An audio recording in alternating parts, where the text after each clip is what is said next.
have here is a lite 4 saw. It's for cutting sanitary tubing from 1/2 inch to 4-inch OD. Put your pipe in, quick lockdown.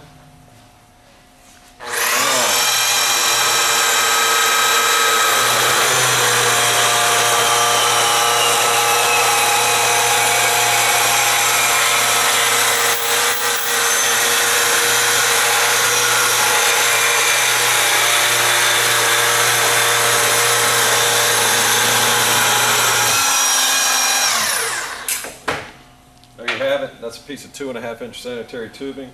This saw is very light. It can be carried around by one man, and it has a quick mount to most all of your tables.